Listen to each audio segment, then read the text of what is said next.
Alright guys, in today's video here, we are going to teach you how to tube, insect, and measure a rattlesnake. So if you're hunting rattlesnakes in Pennsylvania and you want to tag one, you're going to need to know how to do all these things. And we're going to give you a brief tutorial here on how to do it. This is a pretty big snake we're dealing with here. This is a good sized tube. He's not going to go in there super far, but it is a start.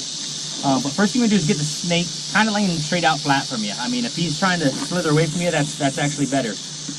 You can pull him out straight like that. As he starts to go, you just take your tube and you just set it on the ground. If he gets his head started up in it, you just kind of give him a little tap on the tail. Sometimes they will go right up in. Sometimes they'll give you issues. Alright. Not very happy, obviously. But there he is, he's in a tube. Like I said, this is a really big snake. That's how you want to get him in a tube. You always want to keep your hands back and don't try to grab him until you know he's up in that tube as far as he can get. If you're going to get bit, it's probably going to be when you're trying to tube a snake. I mean, I've seen guys get a little ballsy and try to grab them too early, and they can whip their head back out of that tube pretty darn fast if they want to. So now that you got the snake tubed, next thing you need to do is measure the snake. Alright guys, once you got the snake in the tube, the next step is to measure it and make sure that it is 42 inches long. In Pennsylvania, they have to be 42 inches long. I just use this white tape measure here. It's pliable, it makes it a lot easier. And it's also a lot easier if you have two people to do it. We got a little bit of a kink, so we're going to kick it out a touch. It's real hard to get the kinks out of their neck up here.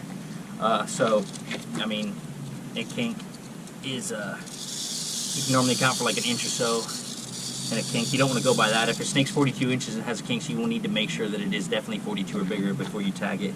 For this purposes, we already know the size of this snake, but we just wanted to show you how we do it. Alright, so that snake is 55 inches, which is what we did pre-measure at, so we know that's correct.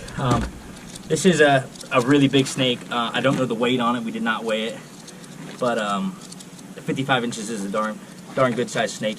Next thing you want to do is count the subcaudal scales to tell if it's a male or female. In Pennsylvania, they have to be a male, so you're looking for 21 or more subcaudal scales. And those are the scales. You'll see the dark part back here by the vent. So you want to start here at the anal vent, which is this big flap, and you count the solid scales from there back. You can go ahead and do that. So right here is where we're going to start. You can start on this one, some guys do, but we generally start right after. So we got 1, 2, 3, 4, 5, 6, 7, 8, 9, 10, 11, 12, 13, 14, 15, 16, 17, 18, 19, 21, 22, 23, 24, 25, 26, 27. He skipped 20 in there if you notice, but that means this snake has 26 subcaudal scales. So guys, we know this snake is now legal. It is a male. It had well over the 21 subcaudal scales it needs. It's well over the 42 inch mark, and it is within the time frame of the snake season. There is only 2 weeks left in the PA snake season, so I'm probably going to tag this snake. Coming up in the next video, I will show you guys how to kill, clean, and cook a rattlesnake. So keep your eyes peeled for that. Thanks, guys.